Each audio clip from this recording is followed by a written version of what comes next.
Hi all. இன்னைக்கு நம்ம பயாலஜியோட next topic பார்க்கலாம். பிளான்ட் ஃபிசியாலஜியில் பார்ட் 2 இன்னைக்கு பார்க்கலாம். பார்ட் 1 ஆல்ரெடி நான் அப்லோட் பண்ணிட்டேன், அதை செக் பண்ணிக்கோங்க. இன்னைக்கு வந்து ஃபோட்டோசிந்தசிஸையும் ரெஸ்பிரேஷன் இந்த 2 டாப்பிக்கும் கம்ப்ளீட் பண்ணிடலாம். இது ரொம்பவே இம்பார்ட்டண்ட்டான டாபிக். ஏன் அப்படின்னா ரிப்பீட்டடாக இதுலேருந்து கொஸ்டின் கேட்டே இருக்காங்க. லைக் ப்ரிலிம்ஸ்லேயும் கேட்டிருக்காங்க, மெயின்ஸ்லேயும் கேட்டிருக்காங்க. அதனால இதை நம்ம பார்க்குறது ரொம்ப இம்பார்ட்டண்ட். செகண்ட் திங் பார்த்தீங்கன்னா இதுக்கு லிமிட்டடாக தான் இருக்குது கண்டென்ட். ஸோ அதுலேருந்து தான் திரும்ப திரும்ப கேட்க போகிறாங்க. அதனால அதை நம்ம படிச்சுக்கலாம். இதில் நான் சோர்ஸ் எதை யூஸ் பண்ணியிருக்கேன் அப்படின்னா ஸ்கூல் புக்ஸ் தான் யூஸ் பண்ணியிருக்கேன். மெயினாக 11th பாட்னி புக்கும் ரெஃபரன்ஸ் புக் கொஞ்சம் யூஸ் பண்ணியிருக்கேன். ஓகேங்களா? ஸோ நீங்கள் வந்து பிடிஎஃப் வந்து நான் டெலகிராம் சேனலில் அப்லோட் பண்ணிடுவேன். பட் இருந்தாலும் நீங்கள் வந்து நான் சொல்லும்போது ஜஸ்ட் அந்த வேர்டு மாதிரி ஹிண்ட் மாதிரி நீங்கள் எழுதுனீங்கன்னா ஒரு பேஜில் தான் உங்களுக்கு இந்த நோட்ஸே வரும். ஆனால் அதுவே நான் கொடுக்குற நோட்ஸ் பார்த்தீங்கன்னா 5-6 பேஜுக்கு மேலே வரும். அது பல்கியாக இருக்கும். ஸோ அதை விட உங்களுக்கு இப்படி படிக்கிறது தான் ஈஸி. ஓகேங்களா? அதனால உங்களுக்கு நான் தமிழ் இங்கிலீஷ் ரெண்டுலையுமே டிஸ்பிளே பண்ணியிருக்கேன். ஸோ தமிழ் மீடியம்னா அந்த வேர்டு நீங்கள் வந்து எழுதிக்க முடியும். ஓகே, ஃபர்ஸ்ட் வந்து ஃபோட்டோசிந்தசிஸ் ஒளி சேர்க்கையிலேருந்து ஆரம்பிக்கலாம். அப்படின்னா என்னன்னா ஒரு பிளான்ட் இல்லைன்னா ஒரு ஆர்கானிசம் அதுக்கு வேணுங்கிற ஃபுட்டை யாரையும் டிபெண்ட் பண்ணாமல் அதுவாக கிரியேட் பண்ணுது அப்படின்னா அதுதான் அந்த ப்ராசஸ்க்கு பேர் தான் ஃபோட்டோசிந்தசிஸ். ஹெட்ரோட்ராப்ஸ்ன்னு சொல்லுவோம்லண்ணா. இப்போது ஃபோட்டோசிந்தசிஸ் வந்து பார்த்தீங்கன்னா பிளான்ட்ல மட்டும்தான் நடக்குமானா கிடையாது. ஓகேங்களா? எங்கெல்லாம் நம்மளால பார்க்க முடியும்னா ஆல்கேலையும் பார்க்க முடியும், பாக்டீரியாலையும் பார்க்க முடியும். ஆல்கேனா பாசின்னு சொல்லுவாங்க, பாக்டீரியானா தமிழ்லையும் பாக்டீரியா தான். கரெக்டுங்களா? ஸோ ஃபோட்டோசிந்தசிஸ் அப்படின்னு நடக்கிற ஒரு ப்ராசஸ், சன்லைட்லேருந்து ஃபுட் எடுக்கிற ப்ராசஸ் பார்த்தீங்கன்னா பிளான்ட்டுக்கானது மட்டும் கிடையாது. ஆல்கே அண்ட் தென் பாக்டீரியா அதுலேயும் நம்மளால பார்க்க முடியும். ஓகேங்களா? அடுத்த இம்பார்ட்டண்ட்டான விஷயம் என்ன அப்படின்னா இந்த ப்ராசஸில் நம்ம லைட் எனர்ஜியை கெமிக்கல் எனர்ஜியாக மாற்றுறோம். ஏன்? சன்னுங்கிறது ஒரு லைட் எனர்ஜி. கரெக்டுங்களா? அதை வந்து நம்ம குளுக்கோஸாக மாற்றுறோம். இது ஒரு கெமிக்கல் எனர்ஜி. கரெக்டுங்களா? ஸோ ஒரு ஃபார்ம் ஆஃப் எனர்ஜியை இன்னொரு ஃபார்ம் ஆஃப் எனர்ஜியாக மாற்றுறோம். ஸோ இதுவும் எக்ஸாமில் கேட்க சான்ஸ் இருக்குது. ஸோ லைட் எனர்ஜியை கெமிக்கல் எனர்ஜியை கன்வெர்ட் பண்ணுற ப்ராசஸ் தான் இதை ஃபோட்டோசிந்தசிஸ். அடுத்தது பார்த்தீங்கன்னா இது வந்து ஒளி ஆற்றலை வேதியியல் ஆற்றலாக மாற்றுறது. கெமிக்கல் எனர்ஜினா தமிழில் தான் நினைக்கிறேன். ஓகேங்களா? அடுத்தது எண்டோதெர்மிக். எண்டோதெர்மிக் அப்படின்னா ஒரு ரியாக்ஷன் நடக்குது இல்லை ஒரு ப்ராசஸ் நடக்குது அப்படின்னா ஹீட் எனர்ஜியை பற்றி பேசுவாங்க. ஓகேங்களா? வெப்பத்தை பற்றி பேசுவாங்க. இப்போ வெப்பத்தை அது உள்ள வாங்குது, ஹீட்டை அப்சர்வ் பண்ணிக்கிட்டு அதை அந்த ஒர்க்கை பார்க்குது அப்படின்னா அது வந்து எண்டோதெர்மிக். ஹீட்டை வெளியே கொடுக்குது அப்படின்னா அது exothermic. Example NaOH, sodium hydroxide பார்த்தீங்கன்னா இந்த சோப் மேக்கிங்கில் யூஸ் பண்ணுவாங்க. இந்த யூடியூப் வீடியோலலாம் பார்த்தீங்கன்னா சோப் மேக்கிங் வீடியோ சும்மா போட்டு பார்த்தீங்கன்னா அந்த லைன்னு சொல்லுவாங்க. அதை வந்து தண்ணியில் மிக்ஸ் பண்ணும்போது அவ்வளோ ஹீட் ஆகும். லைக் அந்த அந்த பாத்திரம் எல்லாமே ஹீட்டாக இருக்கும். ஏன் அப்படின்னா வாட்டரும் ஹீட்டாக இல்லை, அந்த சால்ட்டும் ஹீட்டாக இல்லை. ஆனால் அந்த ரியாக்ஷன் ரெண்டும் மிக்ஸ் ஆகிற ரியாக்ஷனில் பார்த்தீங்கன்னா ஹீட் வெளியே வருது. அந்த மாதிரி ரியாக்ஷனை நம்ம என்ன சொல்லுவோம்னா எக்ஸோதெர்மிக்னு சொல்லுவோம். அப்போ ஃபோட்டோசிந்தசிஸ் என்ன பண்ணுது? சன்னுக்கிட்ட வந்து ஹீட் எடுக்கிறதுனால அதை நம்ம எண்டோதெர்மிக்னு சொல்கிறோம். ஸோ ஃபோட்டோசிந்தசிஸ்னா ஃபர்ஸ்ட் அது என்ன டைப் ஆஃப் ரியாக்ஷன் நம்ம தெரிஞ்சுக்கணும். ஸோ எண்டோதெர்மிக் அப்படின்னு என்ன அர்த்தம்? ஹீட் வந்து உள்ள போகுதுன்னு அர்த்தம். லைட் எனர்ஜியை கெமிக்கல் எனர்ஜியை கன்வெர்ட் பண்ணுது. அடுத்தது என்ன அப்படின்னா இதை வந்து ரெடாக்ஸ் ரியாக்ஷன் அப்படின்னு சொல்லுவாங்க. ரெடாக்ஸ் அப்படின்னா ஆக்சிடேஷன் ரெடக்ஷன் ரெண்டுமே நடக்கும். ஓகேங்களா? ஸோ இந்த கெமிக்கல் ப்ராசஸில் பார்த்தீங்கன்னா ஆக்சிடேஷன் ரிடக்ஷன் ரெண்டுமே நடக்குது. இதோட தமிழ் டேர்ம் வந்து ஒடுக்குதல். ரிடக்ஷன்னா ஒடுக்குதல், ஆக்சிடேஷன்னா அது மட்டும் எனக்கு மறந்துட்டேன். ஓகேங்களா? ரெஃபர் பண்ணிக்கோங்க. ஸோ ரெடாக்ஸ் ரியாக்ஷன் தான் இது. இது வந்து நம்ம கெமிஸ்ட்ரியில் இன்டெப்த்தாக பார்ப்போம். இது வந்து எலக்ட்ரான்ஸை ரிலேட் பண்ணுது, ஆக்சிஜன் வெளியே போதா, ஹைட்ரஜன் வருதா, இதை ரிலேட் பண்ணுது. இப்போதைக்கு நீங்கள் இந்த ப்ராசஸை பற்றி தெரிஞ்சுக்கணும். ஃபர்ஸ்ட் என்ன தெரியணும்? எண்டோதெர்மிக், ரெடாக்ஸ், லைட்லேருந்து கெமிக்கல் எனர்ஜியாக போயிருக்கு. ஓகேங்களா? அடுத்தது இப்போ நம்ம ஃபோட்டோசிந்தசிஸ்க்கு வரலாம். ஃபோட்டோசிந்தசிஸ்க்கு உள்ள என்ன போகுது? கார்பன் டை ஆக்சைடு போகுது, வாட்டர் போகுது. அதுக்கப்புறம் பார்த்தீங்கன்னா லைட்டும் குளோரோஃபில்லும் சேர்ந்து நம்மளுக்கு இந்த எண்ட் ரிசல்ட்டை கொடுக்குது. இந்த தான் ஃபுட்டு. ஓகேங்களா? இதுதான் நம்மளோட ஃபுட், பிளான்ட்டோட ஃபுட்டு. இது ரெண்டும் பை ப்ராடக்ட்ஸ். ஓகேங்களா? ஸோ இந்த ப்ராசஸ்க்கு குளோரோஃபில் பச்சையம் தேவைப்படுது, சூரிய ஒளி தேவைப்படுது, கார்பன் டை ஆக்சைடு தேவைப்படுது, வாட்டர் தண்ணி தேவைப்படுது. அப்போ நம்மளுக்கு என்ன கிடைக்கிது? ஃபுட்டு. இது வந்து குளுக்கோஸ்ன்னு சொல்லுவோம். ஓகேங்களா? இல்லை ஸ்டார்ச் எப்படி வேணால் சொல்லலாம். இதோட ஃபார்முலா என்ன? C6H12O6. அது போக நம்மளுக்கு வெளியே என்ன கிடைக்குதுன்னா ஆக்சிஜனும் இந்த வாட்டரும் கிடைக்குது. இந்த ஆக்சிஜன் தான் நம்ம சொல்றோம் மரம் இருந்தால் நம்மளுக்கு பெட்டராக இருக்கும்னு சொல்றதுக்கு ரீசன் இது. இந்த வாட்டர் பார்த்தீங்கன்னா வாட்டர் வேப்பராக இது வெளியே வரும், இல்லைன்னா உள்ள அந்த ஹைட்ரேஷன் பேலன்ஸ் பண்ணுறதுக்கு அதுவே இருக்கும். ஓகேங்களா? ஸோ இதுதான் ஃபோட்டோசிந்தசிஸில் நம்ம தெரிஞ்சுக்க வேண்டிய பேசிஸ். அடுத்தது ஃபோட்டோசிந்தசிஸை நம்ம ரெண்டாக பிரிப்போம். ஓகேங்களா? ஒளி சேர்க்கையை ரெண்டாக பிரிப்போம். ஒன்று வந்து பார்த்தீங்கன்னா லைட் ரியாக்ஷன், இன்னொன்று பார்த்தீங்கன்னா டார்க் ரியாக்ஷன். இந்த பேர்லயே இருக்கு கரெக்டுங்களா? ஒளிவினை, அடுத்தது இருள்வினை. ஓகேங்களா? இந்த லைட் ரியாக்ஷன் அப்படின்னா ஒன்றும் இல்லை, லைட் இருக்கும்போது என்ன ப்ராசஸ் அங்கே நடக்குதோ அதுதான் வந்து லைட் ரியாக்ஷன். அதாவது லைட் உள்ள வருது, குளோரோஃபில் வந்து பார்த்தீங்கன்னா அதை அப்சர்வ் பண்ணுது, அடுத்த ப்ராசஸ் நடக்குது. இதில் ஒரு மெட்டீரியல் கிடைக்குது, அந்த மெட்டீரியல் எடுத்துகிட்டு போய் இங்கே லைட் தேவையில்லை, இந்த மெட்டீரியலை மட்டும் வச்சு இது வந்து ஃபுட்டு ரெடி பண்ணுது. ஓகேங்களா? ஸோ லைட்டில் ஆரம்பித்து ஃபுட்டில் முடிகிற அந்த ப்ராசஸை நம்ம ரெண்டாக பிரிப்போம். ஓகேங்களா? லைட் ரியாக்ஷன், டார்க் ரியாக்ஷன் அப்படின்னு. அதை நம்ம ஒவ்வொன்றா பார்க்கலாம். அதுக்கு முன்னாடி நம்மளுக்கு பிக்மெண்ட்டை பற்றி தெரியணும். ஓகேங்களா? பிக்மெண்ட்ஸ் தான் தமிழில் நிறமிகள். அப்படின்னா ஒன்றும் இல்லை, கலர் இருக்கிற ஒரு ஆட்டம், மாலிகுல், காம்பவுண்ட் எப்படி வேணால் வச்சுக்கோங்க. ஓகேங்களா? அதுதான் இது. நம்ம ஃபோட்டோசிந்தசிஸ்க்கு வந்து பார்த்தீங்கன்னா பிக்மெண்ட்ஸ் தேவைப்படும். ஏன் பிக்மெண்ட்ஸ் தேவைப்படுது அப்படின்னா, யோசிச்சுப்பாங்க, சன் இருக்கு, சன்லேருந்து லைட் வருது, ஸ்பெக்ட்ரம் ஆஃப் லைட் விப்ஜிஆர் வருது, அது நம்மளுக்கு ஒயிட் லைட்டாக தெரியும் ஏன்னா எல்லா லைட்டும் வருது. ஸோ இந்த விப்ஜிஆர் ஒரு பக்கம் வருது, அதை அப்சர்வ் பண்ணணும்னா அங்கே ஒரு கலர் இருக்கணும். கரெக்டுங்களா? அந்த கலர் தான் அதை அப்சர்வ் பண்ணும். அப்போ அந்த பிக்மெண்ட் இருந்தால் தான் அது அப்சர்வ் ஆகுதுன்னு அர்த்தம். இன்னும் நல்லா புரியாமல் சொல்லணும்னா, இப்போ டிரான்ஸ்பரண்ட்டாக ஒரு விஷயத்துக்கு பின்னாடி இருக்கிறது நம்மளுக்கு ஏன் தெரியுது? ஏன்னா அந்த டிரான்ஸ்பரண்ட்டாக இருக்கிறதுல எந்த கலரையும் அதை அப்சர்வ் பண்ணலை, அந்த லைட் ரேடியேஷன் எதையுமே அப்சர்வ் பண்ணலை. அதுவே நீங்கள் ஒரு க்ரீன் கலர் ஆப்ஜெக்ட் பார்க்குறீங்கன்னா ஏன் அது க்ரீனாக இருக்குன்னா, அந்த ஸ்பெக்ட்ரம், அந்த ஒயிட் லைட்டில் க்ரீன் கலர் லைட்டை அது அப்சர்வ் பண்ணிக்கிச்சு, அதனால அது க்ரீனாக தெரியுது. ஓகேங்களா? ஸோ அதே கான்செப்ட் தான். இப்போ லைட் வந்து அந்த பிளான்ட்ஸுக்கு தேவைப்படுது, அப்போ அதை அப்சர்வ் பண்ணுறதுக்கு அதுக்கு பிக்மெண்ட் தேவைப்படும். என்ன பிக்மெண்ட் யூஸ் பண்ணுதுன்னா, மெயினாக யூஸ் பண்ணுறது குளோரோஃபில், பச்சையம்னு சொல்லுவாங்க. ஓகேங்களா? குளோரோஃபில் எங்கே பார்க்க முடியும்னா குளோரோபிளாஸ்ட், தமிழ்லேயே இது குளோரோபிளாஸ்ட் தான். குளோரோபிளாஸ்ட்னா அந்த குளோரோபிளாஸ்ட் ஃபுல்லாக இருக்குமானா கிடையாது. இங்கே பார்த்தீங்கன்னா ஸ்ட்ரோமானு இது ஒரு லிக்விட் இருக்கும். ஓகேங்களா? இது ஒரு ஆர்கன், இந்த ஆர்கனுக்குள்ளே லிக்விட் இருக்குது. அதுக்குள்ளே பார்த்தீங்கன்னா இந்த ஷேப்பில் காயின் மாதிரி ஒன்று இருக்கும், அது பேர் பார்த்தீங்கன்னா தெலக்காய்டு மெம்பரெயின் அப்படின்னு சொல்லுவாங்க. இதில் தான் குளோரோஃபில் வந்து இருக்கும். ஓகேங்களா? ஸோ குளோரோஃபில் வந்து தெலக்காய்டு மெம்பரெயின் இருக்குது. அந்த தெலக்காய்டு மெம்பரெயின் காயின்ஸ் அடுக்கி வச்ச மாதிரி இருக்கும், அதை வந்து நம்ம கிரானான்னு சொல்லுவோம். தமிழ்லையும் கிரானா தான். நிறையா கிரானா சேர்ந்து ஆர்என்ஏ அப்புறம் இந்த லிக்விடெல்லாம் சேர்ந்து இருக்கும், அது பேர் தான் குளோரோபிளாஸ்ட்.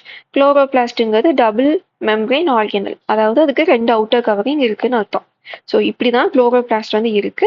குளோரோஃபில் ரொம்பவே இம்பார்ட்டன்ட். ஓகேங்களா? எதுக்குன்னா ஃபோட்டோசிந்தசிஸ்க்கு, ஏன்னா லைட் அப்சர்வ் பண்ணணும். இப்போ ஃபோட்டோசிந்தசிஸ்க்கு குளோரோஃபிலை தாண்டி மற்றது யூஸ் ஆகுமானா யூஸ் ஆகும். ஓகேங்களா? அது என்னன்னு பார்க்கலாம். இங்க ஓகே, ஃபோட்டோசிந்தசிஸ் ஒளி சேர்க்கை அது நடக்கிறதுக்கு பார்த்தீங்கன்னா குளோரோஃபிலும் தேவைப்படுது, அது போக மற்ற பிக்மெண்ட்டும் கம்மியாக தேவைப்படும் ஒரு சில செடிங்களுக்கு. ஓகேங்களா? செடியில் அந்த ஆர்கானிசம்க்கு தகுந்த மாதிரி மாறும். இதில் பேசிக்காக நம்ம படிக்க வேண்டியது என்னன்னா, ஃபர்ஸ்ட் விஷயம் இதில் என்னெல்லாம் இருக்கு, கார்பன், ஹைட்ரஜன், நைட்ரஜன் என்னெல்லாம் காம்பவுண்ட்ஸ் எந்தெந்த பிக்மெண்ட்டுக்கு இருக்கு அது நம்மளுக்கு தெரியணும். அடுத்தது இந்த எக்ஸெப்ஷன், இந்த டீனா இதில் தான் இருக்கும், அந்த மாதிரி திங்ஸை நம்ம பார்க்கணும். ஓகேங்களா? ஸோ ஃபஸ்ட்டு நம்ம குளோரோஃபில்லேருந்து ஆரம்பிப்போம். குளோரோஃபில்ல என்னெல்லாம் இருக்குது அப்படின்னா carbon, hydrogen, oxygen, nitrogen, magnesium. So இந்த மாலிகுல்ல இவ்வளோ எலமெண்ட்ஸ் இருக்குது. குளோரோஃபில் ஏ, குளோரோஃபில் பின்னு 2 டைப்ல இருக்கு. குளோரோஃபில் ஏவை தான் நம்ம வந்து பிரைமரி குளோரோஃபில் அப்படின்னு சொல்லுவோம். இதுதான் மேக்சிமமான லைட்டை வந்து அப்சர்வ் பண்ணும். இது வந்து மினிமலாக தான் இருக்கும். ஓகேங்களா? இப்போ இதை ஞாபகம் வச்சுக்கோங்க, ஏன்னா பின்னு ஞாபகம் வச்சுக்கோங்க. பாக்டீரியால பார்க்க முடியும், ரெண்டுமே பிளான்ட்ஸ்ல இருக்கும், அதனால பிளான்ட்ஸ் நம்ம கவலைப்பட வேணாம். ஸோ ஏ வந்து எங்கே பார்ப்போம், பாக்டீரியால பார்ப்போம். அப்போ இங்கே பி இருக்கு, அப்போ ஏ வேணும், ஆல்கேல வந்து நம்மளால பார்க்க முடியுது. ஓகேங்களா? இப்படி ஞாபகம் வச்சுக்கோங்க. So chlorophyll A, chlorophyll B, ரெண்டுக்கு என்ன டிஃப்ரென்ஸ்னா ஆக்சிஜனும் நைட்ரஜனும் ரெண்டுலேயும் நம்மளுக்கு டிஃப்ரென்ஸ் இருக்கும். சாரி, ஹைட்ரஜனும் ஆக்சிஜனும் ரெண்டுலேயும் டிஃப்ரென்ஸ் இருக்கும். ஓகேங்களா? இதுதான் குளோரோஃபில் ஏ, குளோரோஃபில் பி. அடுத்து பார்த்தோம்னா இ வரைக்கும் இருக்கு, ஆனால் இதெல்லாம் எக்ஸப்ஷன். இது வந்து நம்ம ஜென்ரலாக சொல்கிறோம், பிளான்ட்ஸ்ல இருக்கும், இந்த சைனோபாக்டீரியால இருக்கு அப்படின்னு. சைனோபாக்டீரியாலே நிறைய டைப்ஸ் இருக்கு. ஓகேங்களா? ஸோ அது மாதிரி இல்லாம ஸ்பெசிஃபிக்கா சொல்றது தான் இந்த 3ம். இப்ப பார்த்தீங்கன்னா, டைனோஃபிளாஜெலேட்ஸ், டயாட்டம்ஸ், ப்ரவுன் ஆல்கே இதுலலாம் என்னன்னா, இது வந்து பார்ஷியலி ஃபோட்டோசிந்தசிஸ் பண்ண முடியுங்கிற மாரி. எப்படின்னா, இதோட பிக்மெண்ட் வந்து அவ்வளோ ஸ்ட்ராங்கா இருக்காதுன்னு ஞாபகம் வச்சுக்கோங்க. ஓகேங்களா? அதனால ஃபோட்டோசிந்தசிஸோட எஃபிஷியன்சி கம்மியா இருக்கும். ஸோ அதுவும் இல்லாம இது வந்து ரொம்ப பிரிமிட்டிவ். அதாவது இவல்யூஷன்ல ரொம்ப கீழ இருக்கிற மாரியான ஒரு மைக்ரோ ஆர்கானிசம்ஸ். இதுல என்னலாம் இருக்கு பாருங்க. Carbon, hydrogen, oxygen, nitrogen, magnesium. Difference என்னன்னு பாருங்க. நம்மளுக்கு ஹைட்ரஜன் வந்து இதுல நல்லாவே கம்மியா இருக்கு. ஓகேங்களா? அடுத்தது குளோரோஃபில் டி. இதை எங்க பார்க்க முடியுதுன்னா ரெட் ஆல்கே. ரெட் ஆல்கேனா சிவப்பு பாசி. இந்த பாட்னில நம்ம படிச்சிருப்போம். கரெக்ட்டுங்களா? ஸோ ரெட் ஆல்கேல வந்து நம்ம டி பார்க்க முடியும்.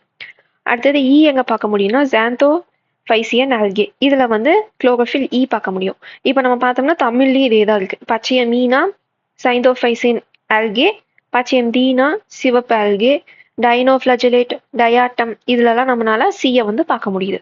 அடுத்தது பாக்டீரியம் ஏ, அதாவது பாக்டீரியம் குளோரோஃபில் ஏ இல்லைன்னா பச்சையம் ஏ, பாக்டீரியா பச்சையம் பி, குளோரோபியம் இதெல்லாம் என்னன்னா ஜீனஸ் பார்த்தோம் நம்ம கிளாசிஃபிகேஷன்ல. கரெக்ட்டுங்களா? ஸோ அப்போ அந்த குளோரோபியம் ஃபேமிலியை சேர்ந்தது, பாக்டீரியா ஃபேமிலியை சேர்ந்தது கிட்ட நம்மளால இதை பார்க்க முடியும். ஓகேங்களா? இதுல ஏபின்னு 2 இருக்கு. இப்போ எப்படி பிளான்ஸுக்கு டிஃபால்ட்டா இது 2 இருக்குன்னு சொல்றோம், அது மாதிரி இந்த ஃபேமிலியில இது 2 இருக்க போகுது. ஸோ இது ஜென்ரலுங்கனால இதை பர்டிகுலரா கேட்க மாட்டாங்க. நம்மளுக்கு ஜென்ரல் இல்லாம இந்த 3 இருக்கறனால நம்ம இதையே பார்த்துக்கிறோம். ஓகேங்களா? இதோட குளோரோஃபில் ஓவர். அடுத்தது கேரட்டினாய்ட்ஸ். இது எதுக்கு யூஸ் ஆகுது அப்படின்னா, இது வந்து அந்த ஆரஞ்சு, எல்லோ, ரெட் அந்த ஷேட் அந்த ஸ்பெக்ட்ரம் தருது. இது வந்து 2 பிக்மெண்ட் இருக்கு. ஒன்று வந்து பார்த்தீங்கன்னா கெரட்டின், இன்னொன்று வந்து பார்த்தீங்கன்னா ஜாந்தோஃபில். ஜாந்தோஃபில் வந்து அந்த எல்லோ கலர் கொடுக்கும்.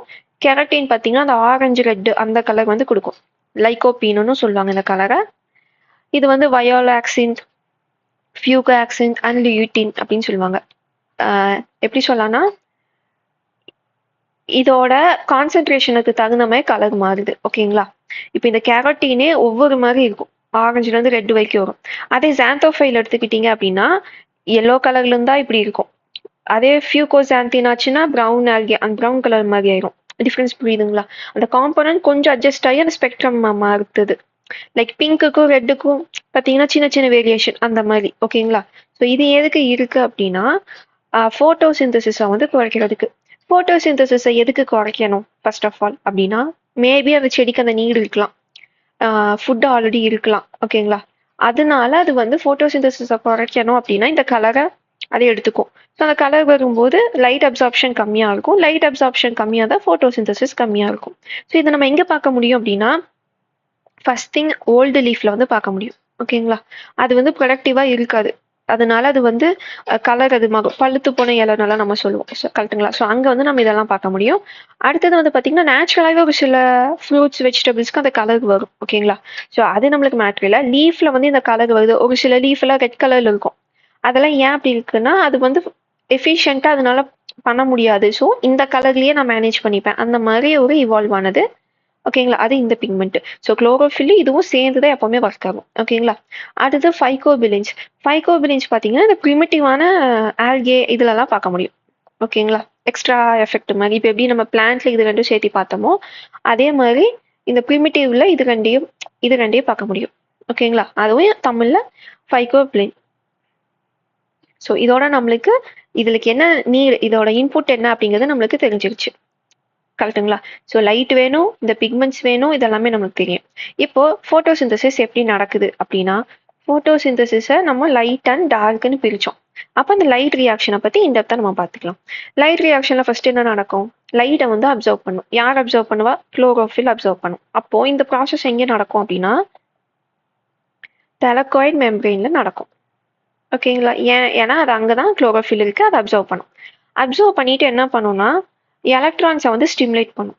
அந்த எலக்ட்ரான்ஸ் போய் என்ன பண்ணும்னா வாட்டரை வந்து ஸ்ப்ளிட் பண்ணிடும். ஓகேங்களா? வாட்டர் எப்படி ஸ்ப்ளிட் பண்ணும்? ஓகேங்களா? ஹைட்ரஜன் தனியா ஆக்சிஜன் தனியா ஸ்ப்ளிட் பண்ணிடும். நீ இப்படி இருந்தீங்கன்னா என்னால ஃபுட்டு ப்ரொடியூஸ் பண்ண முடியாது, உன்னை நான் தனித்தனியா பிரிச்சுறேன் அப்படின்னு சொல்லி இது பிரிச்சிடும் எலக்ட்ரான். ஓகேங்களா? நம்ம ஏன் இதை ரெடாக்ஸ் ரியாக்ஷன் அப்படின்னு சொல்றோம்னா இந்த எலக்ட்ரான்ஸ் எல்லாம் உள்ள வரனாலதான். பட் நம்ம இவ்வளோ இன்டெப்தா போக தேவையில்லை. ஜஸ்ட் நீங்க ஞாபகம் வச்சுக்கோங்க, லைட் உள்ள வந்தோடனே தண்ணி வந்து 2ஆ பிரியுது உள்ள வந்தது. ஓகேங்களா? ஹைட்ரஜன் தனியா ஆக்சிஜன் தனியா அது வந்து பிரிஞ்சுக்குது. இதை நம்ம என்னன்னு சொல்லுவோம் அப்படின்னா போட்டோலைசிஸ் அப்படின்னு சொல்லுவோம். போட்டோலைசிஸ் ஆஃப் வாட்டர். சரி, இது நடந்து முடிஞ்சதுக்கு அப்புறம் என்ன நடக்கும் அப்படின்னா, இதே ப்ராசஸ்ல உள்ள வந்த அந்த லைட் ரியாக்ஷன்லயே நம்மளுக்கு மத்த ப்ராசஸ் நடக்கும். உள்ள இருக்கிற அந்த குளோரோஃபில்லுக்கு மெக்னீசியம் இந்த மாதிரி மற்ற மினரல்ஸ் எல்லாம் சேர்ந்து என்ன ரிலீஸ் பண்ணும்னா ATP plus NADPH plus O2. So light ரியாக்ஷனோட எண்டு ஒளிவினையோட முடிவுல என்ன வரும்னா ஏடிபி NADPH O2. ஓகேங்களா?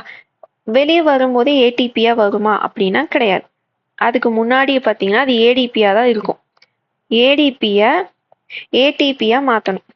ஓகேங்களா? அதுவும் லைட் ரியாக்ஷன்ல ஒரு ப்ராசஸ் தான். அந்த ப்ராசஸ்க்கு பேர் என்ன அப்படின்னா போட்டோ பாஸ்பரலேஷன். ஓகேங்களா? ஒளி பாஸ்பர கணம் ஒண்ணுமே இல்லை, ஏடிபின்னு இருக்குங்களா? ஸோ டை பாஸ்பேட் 2 பாஸ்பேட் இருக்கிற இடத்துல 3 பாஸ்பேட் ஆக்கணும். ஸோ ஒன்று அப்கிரேட். ஓகேங்களா? அப்கிரேட் பண்ணுறது தான் இந்த ப்ராசஸ். ஒரு பாஸ்பரஸை வந்து இதில் நம்ம ஆட் பண்ணி தரோம். ஓகேங்களா? அவ்வளோதான் இது கான்செப்ட். இது வந்து 2 டைப்ல பண்ணுவாங்க, சைக்ளிக் சுழற்சி, நான் சைக்ளிக் சுழற்சி அல்லாத. ஓகேங்களா? இப்போ பிளான்ஸ்ல பார்த்தோம் அப்படின்னா நான் சைக்ளிக் தான் நடக்கும். ஆனா அதுவே லோவர் ஆர்கானிசம் ஆல்கே இதுலலாம் பார்த்தோம்னா சைக்ளிக் நடக்கும். ஓகேங்களா? இப்போ இப்போ உங்களுக்கு புரியுதா? ஸோ வாட்டரை வந்து 2ஆ பிரிக்கிறதுல ஆக்சிஜன் தனியாக வந்துருச்சு. அது போக ஏடிபி NADPH வருது. ஏடிபி டைரக்டா வருமானா வராது. எப்படி வரும்? பாஸ்பரஸ் வந்து ஆல்ரெடி இங்கே ஏடிபி வந்து இருக்கும் பிளான்ட்ல. அந்த ஏடிபியை எடுத்து ஒரு பாஸ்பரஸ் ஆட் பண்ணி இது கூட அனுப்பிச்சிடும். ஓகேங்களா? அது கூட இந்த ப்ராடக்ட்டும் சேர்ந்து வந்துடும். ஓகே, இப்போ போட்டோ சிஸ்டம் ஒன்று இருக்கு.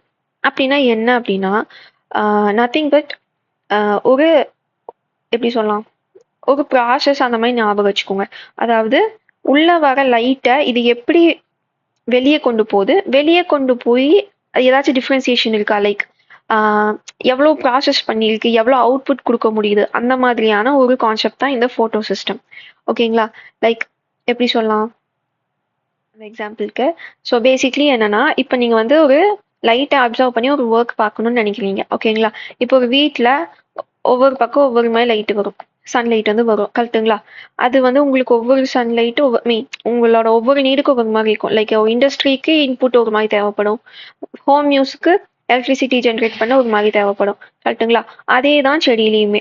இப்போ ஒரு பெரிய மரத்துக்கும் ஒரு சின்ன பாசிக்கும் உங்களுக்கு ஒரே கெப்பாசிட்டி தேவையானா தேவையில்லை. கரெக்டுங்களா? அப்போ என்ன பண்ணணும், அந்த கெப்பாசிட்டியை வந்து மாற்றணும். அதனால தான் PS1 PS2ன்னு இருக்கு. அதாவது ஃபோட்டோ சிஸ்டம் 1 ஃபோட்டோ சிஸ்டம் 2 நிறமி அமைப்புன்னு சொல்லுவாங்க.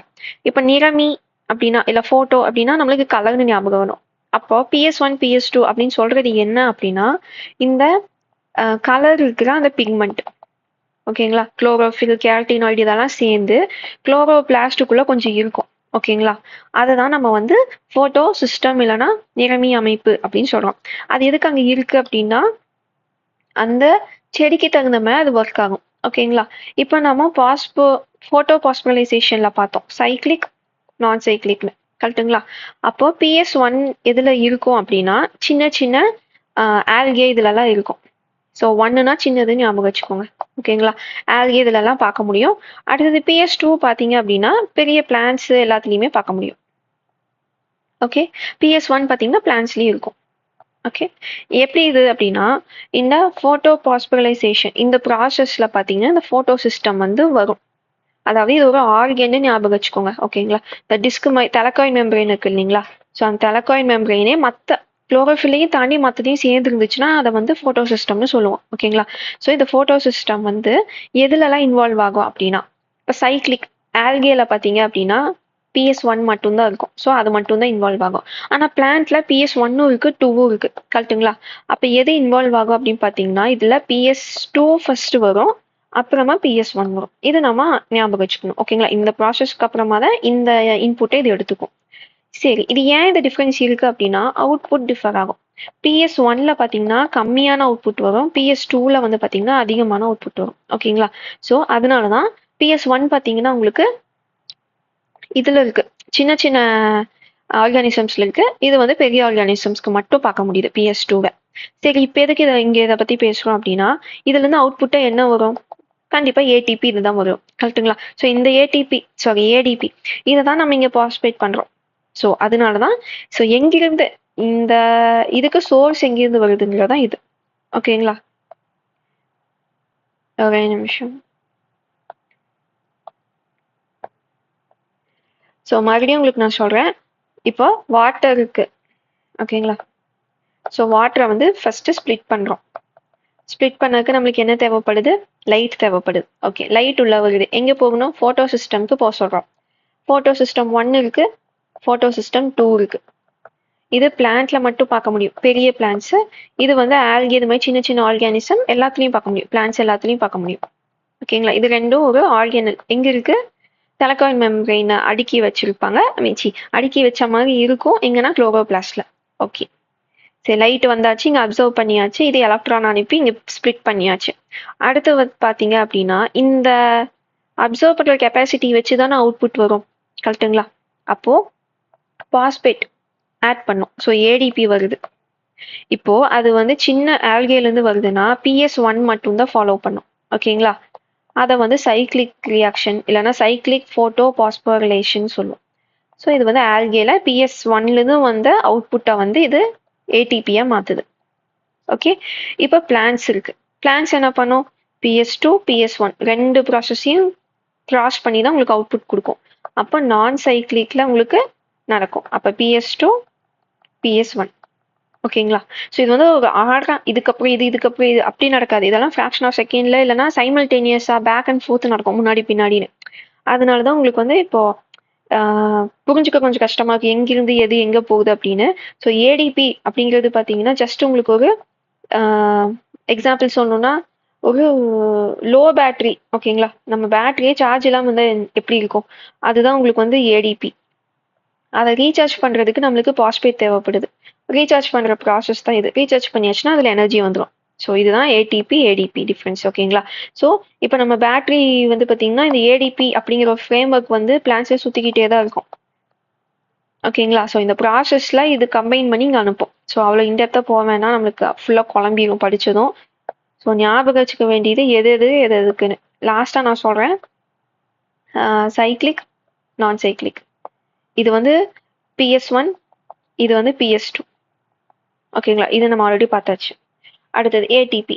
எனர்ஜினாவே நம்ம ஏடிபின்னு தான் சொல்லுவோம். ஆனால் ஏடிபி தாண்டி குவானசைன் triphosphate, UDP, uridine triphosphate. So இது ரெண்டுமே இருக்குது. ஸோ ஏடிபி மட்டும்தான் எனர்ஜின்னு கிடையாது, ஜிடிபி யூடிபி இதுவும் இருக்குது. ஸோ அசர்ஷனில் கேட்டாங்கன்னா கன்ஃபியூஸ் ஆகக்கூடாது. அதே தான் நான் தமிழ்லையும் இங்கே கொடுத்துருக்கேன். அடுத்தது இப்போ லைட் எனர்ஜி முடிஞ்சுது. லைட் எனர்ஜி எண்டில் நம்மளுக்கு என்ன கிடச்சிது? ஏடிபி,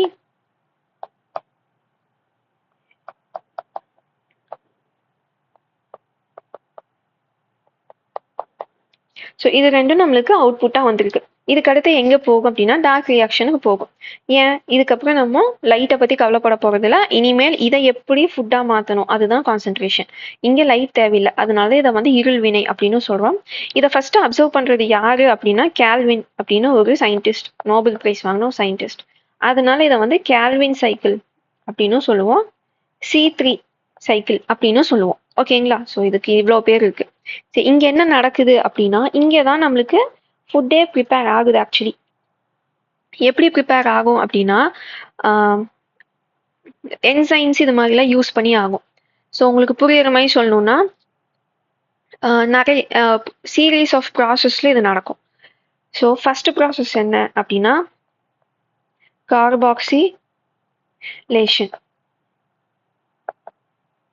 கார்பாக்சிலேஷன்ல என்ன நடக்கும்னா கார்பன் வரும். இப்போதான் கார்பன் என்டர் ஆகுது இந்த ரியாக்ஷனுக்குள்ளேயே. ஓகேங்களா. ஏன்னா நம்ம முன்னாடி லைட் ரியாக்ஷன்ல பார்த்தோம், அங்கே வாட்டர் இதை பற்றி தான் பேசினா, கார்பன் டை ஆக்சைடு பற்றி பெருசாக பேசல. ஸோ இங்கே தான் கார்பன் டை ஆக்சைடு உள்ளே வருது. உள்ளே வந்ததுக்கப்புறம் என்ன ஆகும்னா இது வந்து PgA3 இப்படி ஒரு ப்ராடக்டாக மாறும். ஓகேங்களா. PgA3. சரி, இது ஏன் இப்படி மாறுது அப்படின்னா இதுக்கு வந்து ரெண்டு ரீசன் இருக்கு. ஒன்று வந்து பார்த்தீங்கன்னா என்சைம், புரோட்டீன் என்சைம். இன்னொன்று வந்து பார்த்தீங்க அப்படின்னா ஒரு எப்படி சொல்லலாம், ஒரு மெட்டீரியல் அந்த மாதிரி வச்சுக்கலாம். ஓகேங்களா. அது என்சைம்னு சொல்ல முடியாது, ஒரு எலமெண்ட்னு வச்சுக்கலாம். ஓகேங்களா. என்சைம் என்ன அப்படின்னா ருபிஸ்கோ. எலமெண்ட் என்ன அப்படின்னா RUBP. ஓகே, இப்போ இங்கே லைட்டாக கன்ஃபியூஸ் ஆகும், அதனால தான் நான் மெதுவாக சொல்கிறேன். ஸோ பேசிக்லி இப்போ நம்மளுக்கு ப்ராடக்ட் வந்துருச்சு. ஓகேங்களா. இப்போது என்ன பண்ணுறோன்னா சரி அதை இருக்கட்டும் ஒரு பக்கமாக, அதுக்கு முன்னாடி நான் கார்பன் டை ஆக்சைடு ரெடி பண்ணிக்கிறேன்னு சொல்லி சொல்லுது. ஓகே, கார்பன் டை ஆக்சைடு நீ எப்படி ரெடி பண்ணுவேன் அப்படின்னு கேட்டால், இதை வந்து எப்படி சொல்லுவாங்க, ஐ மீன் இது அந்த ஃபுல் ஃபார்ம் என்ன அப்படின்னா RuBisCO bisphosphate sorry ருபிலோஸ் bisphosphate carbon. ஓகேங்களா, எப்படி உங்களுக்கு நான் புரிய வைப்பேன், இது பேசிக்கலி ஒரு எலமெண்ட். ஓகேங்களா, ருபிலோஸ் பாஸ்பேட் பைபாஸ்பேட். ஓகேங்களா, ஸோ அதனால தான் IUBPன்னு இருக்கு. இது ஒரு எலமெண்ட். ஓகேங்களா, சரி இது எதுக்கு இருக்கு அப்படின்னா இது வெயிட் பண்ணிட்டு இருக்கோம். இந்த oxygen sorry carbon di oxide வந்துச்சுன்னா அது கூட பேர் ஆகிறதுக்கு வெயிட் பண்ணிட்டு இருக்கோம். ஓகேங்களா, ஓகே சரி இது ஆட்டோமேட்டிக்காக இது வந்தால் பேர் ஆகுமா? ஆகாது. அதை பேர் பண்ணக்கும் ஹெல்ப் தேவைப்படும். அந்த என்சைம் தான் இது. ஓகேங்களா, ஹோப் உங்களுக்கு நான் புரிய வச்சுட்டேன். ஐ மீன் கன்ஃபியூஸ் பண்ணுறதுனால எனக்கு டவுட்டாக இருக்குது, அதனால தான் நான் திரும்ப திரும்ப சொல்கிறேன். ஸோ கார்பன் டை ஆக்சைடு உள்ளே வருது, இந்த எலமெண்ட் வந்து வெயிட் பண்ணுது கார்பன் டை ஆக்சைடுக்கு. அந்த எலமெண்ட் வந்து இந்த என்சைம் இல்லைன்னா கார்பன் டை ஆக்சைடு கூட அட்டாச் ஆக முடியாது. சரி எதுக்கு தான் அட்டாச் ஆகணும்னா இந்த ப்ராடக்ட்டை கிரியேட் பண்ணக்கு அட்டாச் ஆகணும். உங்களுக்கு புரியுதுங்களா? ஸோ கார்பாக்சிலேஷன் அப்படின்னா கார்பன் டை ஆக்சைடை வச்சு ஒரு ப்ராடக்ட்டை கிரியேட் பண்ணுறோம். அவுட்கம் என்னமா இருக்குன்னா 3 கார்பன் காம்பவுண்டு. ஓகேங்களா, C3 அப்படின்னு இருக்கிற ஒரு காம்பவுண்ட் வந்து ரெடி ஆகும். ஓகேங்களா, இது வந்து அன்ஸ்டேபிளாக இருக்கும். ஓகே, ஸோ இந்த செக்ஷனில் இதுதான் நடக்கும். அடுத்த செக்ஷனில் என்ன நடக்கும் அப்படின்னா அடுத்த செக்ஷன் வந்து பார்த்தீங்க அப்படின்னா ரிடக்ஷன். ஓகே, ரிடக்ஷனில் இப்போ நம்ம இதுலேருந்து ப்ராடக்ட் வந்துச்சு இல்லைங்களா, PGA ATP. இப்போ லைட் ரியாக்ஷனில் வந்து ATP இதெல்லாம் நம்ம எடுத்துக்கிறோம். இங்கே வந்து பார்த்தீங்கன்னா கைனேஸ் PGA கைனேஸ். ஓகேங்களா, இப்படி ஒரு என்சைம் வந்து யூஸ் பண்ணி இது ஒரு ப்ராடக்ட் வந்து கொடுக்கும். அந்த நேம் எல்லாம் நம்மளுக்கு தேவையே இல்லை. இந்த என்சைம் வேணால் ப்ரீவியஸ் கொஸ்டினில் கேட்டிருக்காங்க. ஸோ நம்ம அது மட்டும் நல்லா பார்த்துக்கலாம். ஸோ இப்போ அடுத்த ப்ராசஸில் ஃபஸ்ட்டு கார்பாக்சிலேஷன்லேருந்து வந்தது, லைட் ரியாக்ஷன்லேருந்து வந்தது, அது கூட சேர்ந்து ஒரு ப்ராடக்ட். இந்த ப்ராடக்ட் கூட NADPH லைட் ரியாக்ஷன்லேருந்து வந்துச்சு இல்லைங்களா, இது கூட சேர்ந்து இன்னொரு ப்ராடக்ட் வரும். ஓகேங்களா, அந்த ப்ராடக்ட் என்ன அப்படின்னா G3P. G3Pனா கிளிசரல் ஆல்டிஹைட் 3-பாஸ்பேட். அவ்வளோ இன்டெப்த்தாக போவேன்னா ஸோ G3Pன்னு ஞாபகம் வச்சுக்கோங்க. ஏன்னா இதுவுமே அன்ஸ்டேபிள். இதுக்கு அடுத்து இன்னொரு ப்ராசஸும் இருக்கு. அந்த ப்ராசஸ் பேர் என்ன அப்படின்னா ரீஜெனரேஷன். ஓகேங்களா, இதுதான் தேர்ட் ப்ராசஸ், ரீஜெனரேஷன். இப்போ நம்மளுக்கு அந்த ப்ராசஸ்லேருந்து கிடச்சது இல்லைங்களா G3P, அந்த G3Pயை குளுக்கோஸாக மாற்றிடும். ஓகேங்களா, குளுக்கோஸாக மாற்றிட்டு திருப்பி அந்த என்சைமை திருப்பி அனுப்பிச்சோம். அந்த என்சைம் நம்ம பார்த்தோம் இல்லைங்களா, அதை வந்து திருப்பி அனுப்பிச்சோம்.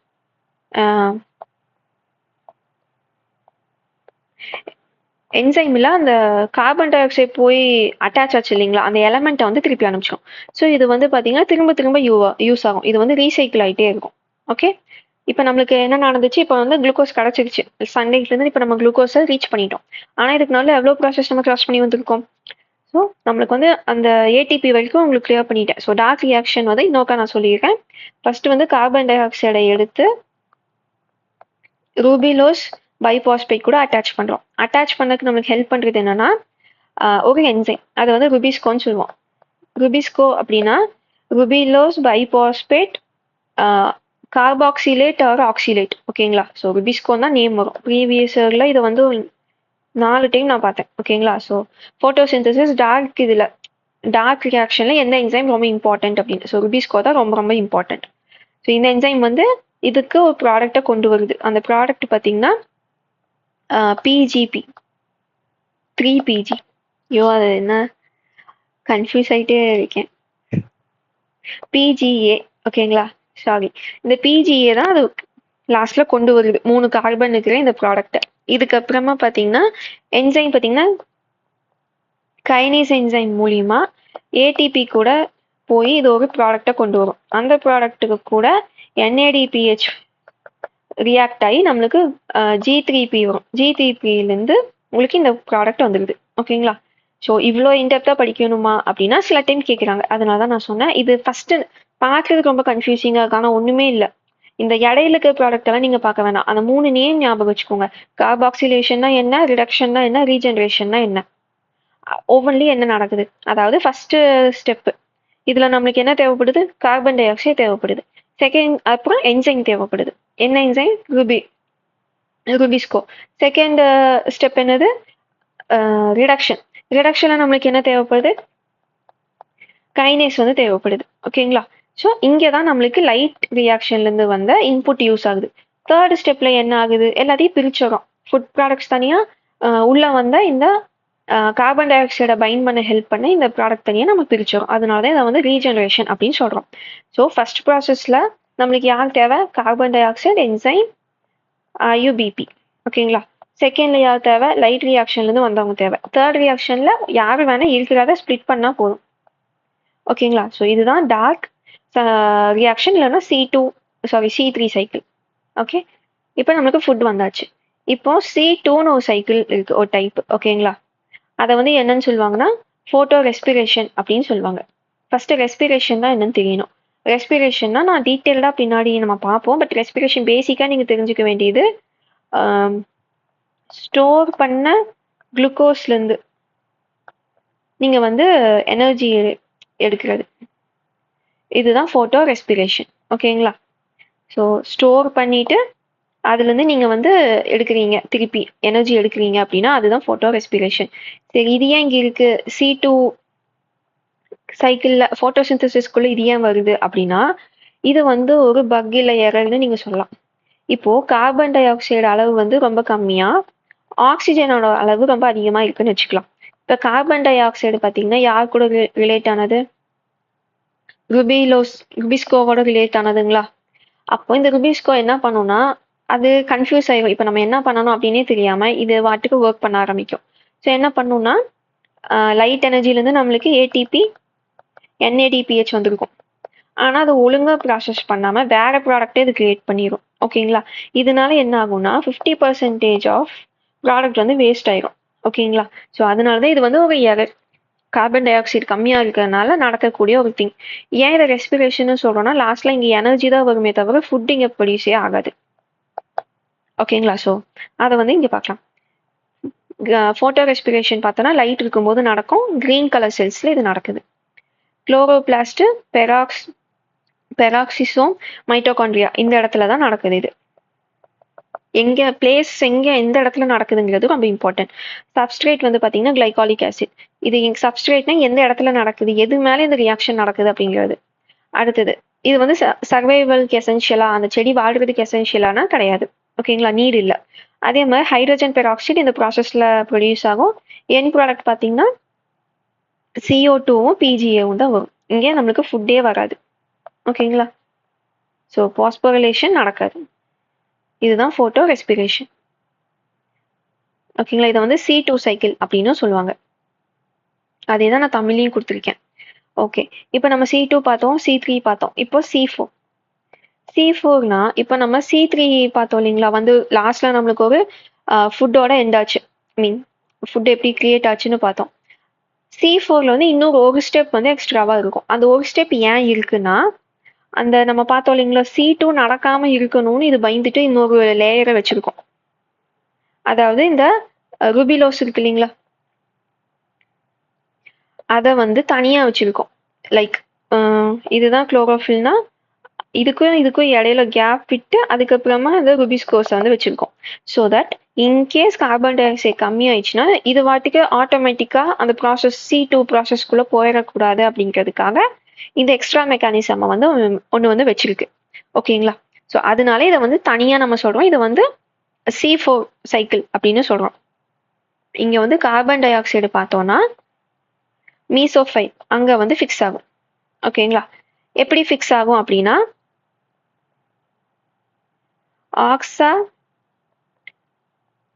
Oxalo acetate. ஓகேங்களா? ஆக்சலோ அசிட்டேட் இப்படிதான் வந்து ஃபிக்ஸ் ஆகும். அங்கே நம்ம பார்த்தோம்ல RUBP அதெல்லாம் இங்கே இல்லை. ஜஸ்ட் பார்த்தீங்கன்னா இது ஸ்டார்டிங்லேயே உங்களுக்கு ஆக்சலோ அசிலேட்டாக ஃபிக்ஸ் ஆயிரும். அதுக்கப்புறமா பார்த்தீங்கன்னா இதுதான் நம்மளுக்கு C3க்குள்ளே வரும். அதுக்கப்புறமா தான் மற்ற ப்ராசஸ் வந்து நடக்குது. இப்போ இங்கே நம்மளுக்கு என்ன நடக்குதுங்க? இங்கே கார்பன் டை ஆக்சைடே வரல, கரெக்டுங்களா? ஆல்ரெடி ஒரு ப்ராசஸ் முடிச்சுட்டு இங்கே வருது. அதனால தான் இதை நம்ம C4 அப்படின்னு சொல்கிறோம். இது எங்கே பார்க்க முடியும்னா கொஞ்சம் இந்த ட்ரையான கிளைமேட்டில் வளரக்கூடிய பிளான்ஸ்லலாம் பார்க்க முடியும். லைக் மெய்ஸ், அதுக்கப்புறமா பார்த்தீங்கன்னா மில்லட்ஸ், இதுலலாம் நம்மளால பார்க்க முடியும். ஓகேங்களா? இதுதான் C3 சாரி C4 ரொம்ப குழப்பிக்க வேணாம். ஒரு எக்ஸ்ட்ரா ப்ராசஸ் போயிட்டு வருது. ஏன்? ஃபோட்டோ ரெஸ்பிரேஷனை தடுக்கிறதுக்காக. அவ்வளோதான் இந்த கான்செப்ட். அடுத்தது CAM. இன்னும் ட்ரையான கண்டிஷன் இருக்குன்னு ஞாபகம் வச்சுக்கோங்க. அதுதான் CAM. அப்போ எங்க இருக்கும்? டெசர்ட்ஸ்ல இருக்கிற பிளான்ட்ஸ். அந்த ஆலோவேரா, இந்த களிச்செடி அதுலலாம் நம்ம இதையா பார்க்க முடியும். ஏன்னா அங்கே வாட்டர் லெவல் ரொம்பவே கம்மிங்களா. ஸோ அந்த எனர்ஜியை கன்சர்வ் பண்றதுக்காக இன்னொரு மெக்கானிசமா இது வந்து டெவலப் பண்ணியிருக்கோம். என்ன பண்ணும்னா நைட்ல வந்து ஃபோட்டோசிந்தசிஸ் நடக்காதுங்களா, அந்த டைம்ல கார்பன் டை ஆக்சைடை வந்து மேலேட்டா ஸ்டோர் பண்ணி வச்சுக்கும். அதாவது நம்ம நைட்ல கார்பன் டை ஆக்சைடை தான் பிளான்ஸ் அதிகமா வெளியே ரெஸ்பெக்ட் பண்ணும், வெளியே விடும் நம்ம பார்த்துருப்போம். ஆனா டெசர்ட்ல இருக்கிற இந்த CAM அந்த மாதிரி அடாப்ட் ஆனது வந்து பார்த்தீங்கன்னா ஸ்டோர் பண்ணி வைக்கும். எப்படின்னா மேலேட்டா ஸ்டோர் பண்ணி வைக்கும். அதை வந்து இந்த C3 ப்ராசஸ்க்குள்ள அனுப்பிச்சிடும். ஓகேங்களா. ஸோ C4க்கும் CAMக்கும் என்ன டிஃப்ரென்ஸ்னா அது கார்பன் டை ஆக்சைடை முன்னாடியே அது எங்கே ஸ்டோர் பண்ணி வைக்குது அப்படிங்கிறதான் டிஃப்ரென்ஸு. சரி, இப்போ C3, C4, CAM இது ரெண்டுல எது எஃபிஷியன்ட்னா C3 தான் எஃபிஷியன்ட். இப்போ ரைஸு, ரோஸ் செடி இது மாதிரி நம்மளை சுற்றி பார்க்குற முக்கால்வாசி செடியில் நம்ம C3 தான் பார்ப்போம். இதுதான் நார்மல். இது ரெண்டும் கொஞ்சம் ரேராக தான் பார்ப்போம். ரேர்னா ரொம்ப ரேர் இல்லை, ரொம்ப காமனும் கிடையாது, ஒரு மாடரேட் லெவலில் பார்க்க முடியும். இதுதான் ரொம்ப எஃபிஷியண்ட்டாக இருக்கும். ஓகேங்களா. கம்மியான ATPக்கு அதிகமான குளுக்கோஸ் தரது எதுனா C3. இதுக்கெல்லாம் பார்த்தீங்கன்னா அதிகமான ATP வேணும் எனர்ஜி கொடுக்கறதுக்கு. ஓகேங்களா. ஸோ இதுதான் C3, C4 அண்ட் CAM. இதுவும் கேட்டிருக்காங்க முன்னாடி. இந்த CAM வந்து இந்த எப்படி ஸ்டோர் பண்ணுது, நைட்ல ஸ்டோர் பண்ணுமா, இந்த மாதிரிலாம் கேட்டிருக்காங்க. ஸோ இதெல்லாம் கேட்பாங்களான்னு நினைக்காதீங்க. ஆனால் ஈஸி ஆக்சுவலி ஆப்ஷனை பார்த்தீங்கன்னா ஈஸியாக எலிமினேட் பண்ணுற மாதிரி தான் கொடுத்துருந்தாங்க. அடுத்தது பார்த்தீங்கன்னா ஃபோட்டோசிந்தசிஸ் யூனிட். ஃபோட்டோசிந்தசிஸ் யூனிட்னா ஒன்றும் இல்லை, ஃபோட்டோசிந்தசிஸ் நடக்கிறதுக்கு பேசிக்காக இருக்கிறது. இப்போ நம்ம எப்படி நம்ம உடம்புல செல்லை வந்து பேசிக் யூனிட்னு சொல்கிறோம், அதுமாதிரி ஃபோட்டோசிந்தசிஸ் நடக்கிறதுக்கு பேசிக்கான யூனிட்டை தான் ஃபோட்டோசிந்தசிஸ் யூனிட்னு சொல்கிறோம். அதை வந்து குவாண்டாசம்னு சொல்லுவோம். ஒரு குவாண்டாசம்ல என்னெல்லாம் பார்க்க முடியும் அப்படின்னா ஒரு 250லேருந்து 300 பிக்மெண்ட் பார்க்க முடியும். ஓகேங்களா. பிக்மெண்ட்னா குளோரோஃபில், கேரட்டினாய்டு இதெல்லாம் பார்க்க முடியும்.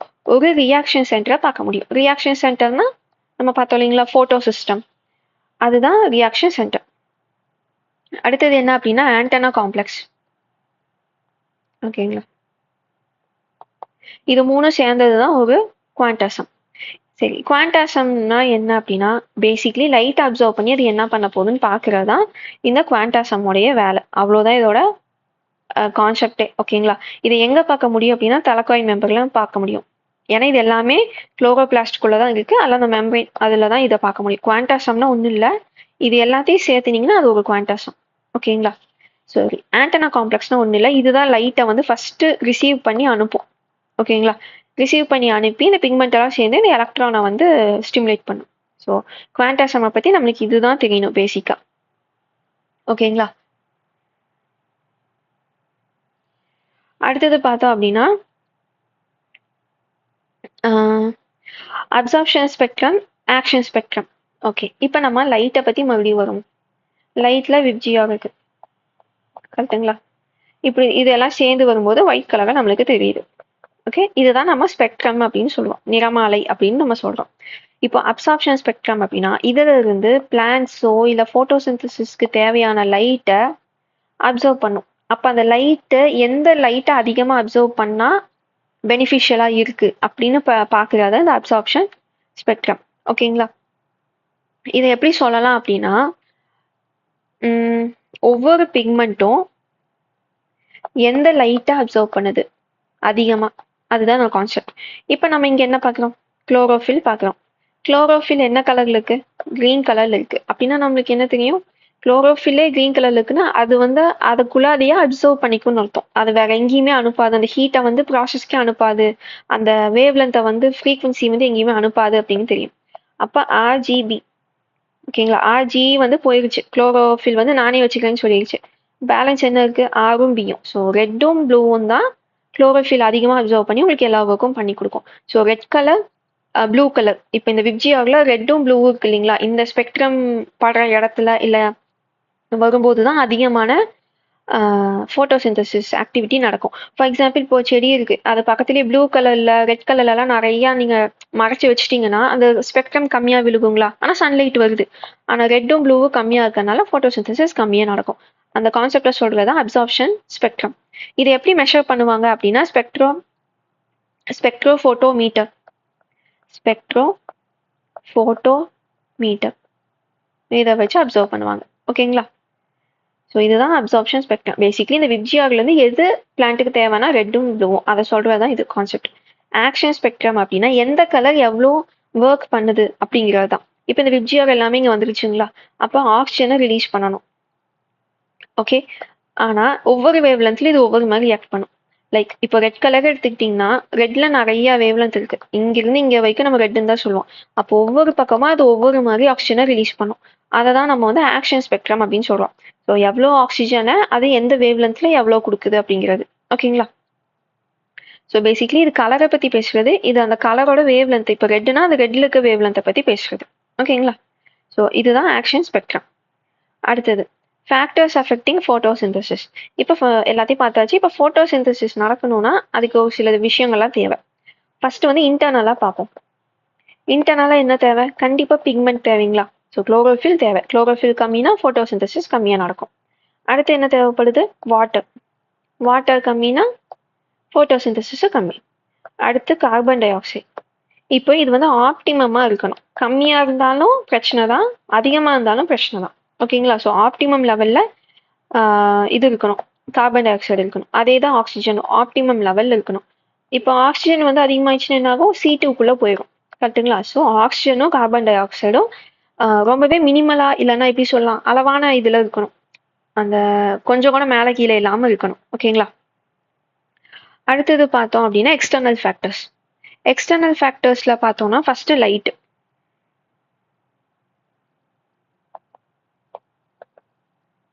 லைட் வந்து பார்த்தீங்கன்னா ஆப்டிமமாக இருக்கணும். ஓகேங்களா? ரெட் அண்டு ப்ளூ வந்து அதுக்கு வரணும். க்ரீன் வந்து அது ரிப்பல் பண்ணிடுறனால ரெட் அண்ட் ப்ளூ ரொம்ப இம்பார்ட்டன்ட். அப்போ நர்சரியில் ஏன் க்ரீன் வச்சுருக்காங்கன்னா அது வந்து சின்ன பிளான்ஸ், குட்டி பிளான்ஸ், அதுங்களுக்கு வந்து ஃபோட்டோசிந்தசிஸ்க்கு கம்மியான சன்லைட் இருந்தால் போதும், இல்லைன்னா அது வந்து வாடிடும். அதனால க்ரீன் இது போட்டு அளவான ஹீட்டை வந்து உள்ளே அனுப்பிச்சிட்டு இருப்பாங்க. ஏன்னா ரெட் அண்ட் ப்ளூ வந்து தேவைப்படும். ஸோ க்ரீன் அங்கே நிறைய அப்சர்வ் ஆகிறதுனால உள்ளே வரும்போது அதுக்கு அந்த ஹாஷாக இருக்காது, அந்த சன்லைட் வந்து அந்த சின்ன செடிங்களுக்கு ஹாஷாக இருக்காதனால தான் நர்சரியில் க்ரீன் யூஸ் பண்ணுறாங்க. ஓகேங்களா? அடுத்தது என்னன்னா carbon di oxide, oxygen concentration அதெல்லாம் பார்த்தாச்சு. அடுத்து டெம்பரேச்சர் பார்த்தீங்கன்னா ஹையாகவும் இருக்கக்கூடாது, லோவாகவும் இருக்கக்கூடாது, ஆப்டிமமாக இருக்கணும். ஆப்டிமம்னா 25 to 35 டிகிரி செல்சியஸில் வந்து இருக்கணும். ஓகேங்களா? மேலே கீழே போனால் என்ன ஆகும்? டெம்பரேச்சர் ரொம்ப கம்மியாக இருக்குன்னா மெட்டபாலிசம் நடக்காது. நம்ம பாடியில் ஒரு விஷயம் நடக்கணும் அப்படின்னா ஒரு ஹீட் தேவைப்படும். அதனால தான் நம்ம பாடியெல்லாம் பார்த்தீங்கன்னா டெம்பரேச்சர் மெயின்டைன் பண்ணும். ஸோ அது மெட்டபாலிசம், அந்த டெம்பரேச்சர் கீழே போயிட்டோம் அப்படின்னா மெட்டபாலிசம் நடக்காது, எல்லாமே ஷட் டவுன் ஆயிரும். அப்போது 25 to 35 டிகிரி செல்சியஸ் இருக்கணும். 35க்கு மேலே போயிடுச்சுன்னா ரொம்ப ஹீட்டாக இருக்கும். ஸோ தட் அந்த எவாப்ரேஷன் ரொம்ப ஃபாஸ்ட்டாக நடக்கும். ஸோ ஃபோட்டோசிந்தசிஸ் ரொம்பவே ஸ்ட்ரகிள் ஆகும். அடுத்தது என்னன்னா மினரல்ஸில் நம்ம பார்த்தோம் லாஸ்ட் வீடியோலேயே, நம்ம பார்த்தோம் நிறைய மினரல்ஸ் வேணும். Magnesium, மேக்னீஸ், copper, iron. ஸோ அந்த வீடியோ பார்த்தீங்கன்னா குளோரோஃபில் ரிலேட்டடாக நான் சொல்லியிருப்பேன். அது எல்லாமே இங்கே தேவைப்படும். அடுத்தது வந்து பார்த்தீங்கன்னா pollutants, sulphur dioxide, nitrogen dioxide, ஓசோன்னா ட்ராபிக்கல் ட்ரோபோசோன் ஓசோன். அதாவது நம்ம இப்போ இருக்கோம் இல்லைங்களா, இந்த மேகம் இது கீழே லெவலில் ஓசோன் இருக்குன்னா அது வந்து பிரச்சனையாக இருக்கும். ஓகேங்களா? ஏன் அப்படின்னா இந்த லீஃப் இருக்குன்னா லீஃப் மேலே அது படிஞ்சிட்டு அந்த ஸ்பெக்ட்ராம உள்ளே வரதுக்கு விடாமல் பண்ணும். ஸோ அப்போ ஃபோட்டோசிந்தசிஸ் கீழே போகும். ஸோ பொல்யூட்டன்ஸும் இதுக்கு ஒரு காரணமாக தான் இருக்குது. அடுத்தது வேற பார்த்தீங்கன்னா அடுத்தது வந்து இது கார்போஹைட்ரேட் வந்து ஆல்ரெடி எவ்வளோ இருக்குது, இது வந்து இன்டர்னல் ஃபேக்டர். கார்போஹைட்ரேட் பார்த்தீங்கன்னா அதிகமாக இருந்துச்சுன்னா ஃபோட்டோசிந்தசிஸ் மெதுவாக நடக்கும். ஓகேங்களா? பிகாஸ் ஆல்ரெடி ஃபுட் இருக்குது, மெதுவாக பார்த்துக்கலாம் அந்த மாதிரி. ஸோ இந்த ஃபேக்டர் வச்சு எல்லாம் தான் ஃபோட்டோசிந்தசிஸ் எப்படி நடக்குதுன்னு நம்மளால ஜட்ஜ் பண்ண முடியும். ஸோ லைட் பாருங்க ஒரு லிமிட்டுக்கு வந்ததுக்கு அப்புறமா அது அப்படியே தான் இருக்கும். வேவ் லென்த் வந்ததுக்கப்புறம் கார்பன் டை ஆக்சைடு அப்படி தான். இப்போ இதுக்கு மீறி போகுதுன்னா அது அவ்வளோதான், அதுக்கப்புறமா ஷட் டவுன் ஆயிடும். ஏன்? C2 சைக்கிளுக்கு போயிடும். டெம்பரேச்சர் எவாப்ரேஷன்னால இது இந்த ஃபேஸ் இந்த மாதிரி இருக்கு உங்களுக்கு பார்க்க கிராஃப். ஓகேங்களா? அடுத்தது வந்து பார்த்தீங்கன்னா பிளாக்மேன் லா. இந்த லா என்ன சொல்லும்னா, ஒரு ரீசன் வந்து அன்ஃபேவரபிளா இருக்கு. அதாவது ஒரு ரீசன் வந்து இடைஞ்சலா இருக்குன்னா, மத்த ரீசன் எல்லாமே பெர்ஃபெக்ட்டா இருக்குனாலுமே ஃபோட்டோசிந்தசிஸ் நடக்காது அப்படிங்கிறது தான். ஃபார் எக்ஸாம்பிள் அ இப்போ நம்ம சாப்பாடு செய்றோம். ஸ்டவ் இல்ல. ஓகேங்களா? எல்பிஜியே இல்ல. ஆனா மிச்சது எல்லாமே இருக்குன்னா, ஃபுட் வருமா? கண்டிப்பா வராது. அதே ஆப்போசிட்ல வச்சு பாருங்க. இப்போ எல்பிஜி எல்லாமே இருக்கு. வெஸல் இல்ல. ஃபுட் உங்களால ரெடி பண்ண முடியுமா? முடியாது. ஸோ அதே கான்செப்ட் தான். எல்லாமே கரெக்ட்டா வந்தா தான் ஃபோட்டோசிந்தசிஸ் நடக்கும் அப்படின்னு சொல்றது தான் இந்த பிளாக்மேன் லா. அடுத்தது பார்த்தீங்கன்னா, அடுத்த டாபிக் வந்து carbon di oxide compensation point. இது என்ன அப்படின்னா, photosynthesis is equal to respiration. அப்ப இதோட மீனிங் என்ன? கார்பன் டை ஆக்சைடு உள்ள வருது ஃபோட்டோசிந்தசிஸ்க்கு. எனர்ஜி ஆக்குறது. ஓகேங்களா? ஃபோட்டோசிந்தசிஸ்ல எனர்ஜி ஆகுது. ரெஸ்பிரேஷன்ல இத வந்து வெளியே கார்பன் டை ஆக்சைடா கொண்டு போயிருது. டிஃபரன்ஸ் புரியுதுங்களா? ஸோ கார்பன் டை ஆக்சைடு உள்ள வருது, ஃபுட்டு வருது, ஃபுட்டுலேருந்து எனர்ஜி வருது, எனர்ஜி ப்ளஸ் கார்பன் டை ஆக்சைடை வெளியே போயிருது. ஓகேங்களா? ஏன் இது நடக்குது அப்படின்னா, அதோட நீடு வந்து அப்படி ஃபுல்ஃபில் ஆகும். லைக் அது பண்ற சாப்பாடெல்லாம் அது அப்போதைக்கே சாப்பிட்றதுக்கே கரெக்டா இருக்குங்கிற மாதிரி, ஸ்டோர் பண்ண எதுவுமே இல்லைங்கிற மாதிரி, அந்த கான்செப்ட் தான் இந்த carbon di oxide compensation point அப்படின்னு சொல்றது. ஓகேங்களா? ஸோ கார்போஹைட்ரேட் ஃபார்ம் ஆகிறது பார்த்தீங்கன்னா ஜீரோவாக இருக்கும். பிகாஸ் ஃபுட்டு வர வர எனர்ஜியாக இது வந்து கன்வெர்ட் பண்ணிக்கிட்டே இருக்கும். ஸோ உள்ள வர வர வெளியே போய்கிட்டே இருக்கும். அந்த கான்செப்ட் தான் இது. இப்போ இந்த CO2 CO2 காம்பன்சேஷன் பாயிண்ட் பார்த்தீங்க அப்படின்னா C3 பிளான்ஸ்ல வந்து ஹையா இருக்கும், C4 பிளான்ஸ்ல வந்து லோவா இருக்கும். ஸோ இது வந்து அசோஷனல் ரீசன்ல கேட்க சான்ஸ் இருக்கு. அதனால தான் உங்களுக்கு இங்க சொன்னேன். இது பாயிண்ட் அப்படின்னா எந்த கான்சென்ட்ரேஷன் வரைக்கும் அந்த கார்பன் டை ஆக்சைடு வந்து டாலரேட் பண்ணிக்க முடியும், அந்த மாதிரி. ரொம்ப இன்டெப்தா போவேன்னா இதுவே போதும் உங்களுக்கு. இந்த carbon di oxide compensation point இதுவே எக்ஸாஸ்டிங்கா இருந்துச்சு இப்போ நம்மளுக்கு. அடுத்தது பார்த்தீங்கன்னா ஃபோட்டோசிந்தசிஸ் இன் பாக்டீரியா. ஸோ சைக்ளிக் நம்ம பார்த்தோம் பாக்டீரியாலையும் நடக்கும்னு. ஸோ பாஸ்பரிலேஷன் சைக்ளிக் மட்டும்தான் நடக்கும், PS1 மட்டும்தான் இங்கே இருக்கு, ஆக்சிஜன் இன்வால்வ் ஆகாது. 700 நானோமீட்டருக்கு மேலே இருக்கணும் இந்த திங்கெல்லாம் நடக்கணும் அப்படின்னா. இங்கே குளோரோபிளாஸ்டுக்குள்ள பிக்மெண்ட் இருக்கமா, இங்கே குளோரோசோம் குரோமேட்டோஃபோர்ஸ் இதுக்குள்ள நம்மளுக்கு அந்த பிக்மெண்ட்டை வந்து பார்க்க முடியும். ஓகேங்களா? இந்த PAR அப்படிங்கிறது ஒன்றும் இல்லை, அந்த வேவ் லென்த் சொல்லுவோம் இல்லைங்களா, அதோட வேல்யூ 400லேருந்து 700 நானோமீட்டர்ல அந்த லைட் இருக்கிறதுல தான் இங்கே ஃபுட் ரெடி ஆகுது. இங்கே வந்து அந்த 700 நானோமீட்டருக்கு மேலே இருக்கிற ரேடியேஷன்ல தான் ஃபுட் ரெடி ஆகுது, எங்கே பாக்டீரியாவில். அவ்வளோதான் டிஃப்ரென்ஸ். ஓகேங்களா? ஸோ இந்த டேப்லோ காலம் படிச்சிங்கனாவே இதுக்கு போதும். இதோட நம்மளுக்கு ஃபோட்டோசிந்தசிஸ் எண்ட் ஆயிடுச்சு. நெக்ஸ்ட் ரெஸ்பிரேஷன் பார்க்கலாம். இப்போ தான் டைமை பார்த்தா ஆக்சுவலி வீடியோ ரொம்ப லென்த்தாக போயிடுச்சு ஃபோட்டோசிந்தசிஸ்க்கே. ஸோ இதோட வீடியோ எண்ட் பண்ணிக்கலாம். ரெஸ்பிரேஷன் மட்டும் நான் தனியாக பார்ட் 2 போடுறேன். ஓகேங்களா? ஏன்னா கண்டினியூஸாக பார்த்தா எக்ஸாஸ்டிவாக இருக்கும். ஸோ கொஞ்சம் பிரேக் விட்டுட்டு அதுக்கப்புறமா ஒரு ½ hour 1 hour கழிச்சு ரெஸ்பிரேஷன் பார்த்தீங்கன்னா இது எண்ட் ஆயிடும். ஃபோட்டோசிந்தசிஸை விட ரெஸ்பிரேஷன் சின்னதாக தான் இருக்கும். ஓகேங்களா? நெக்ஸ்ட் பார்ட் பாருங்க, இது முடிச்சுட்டு.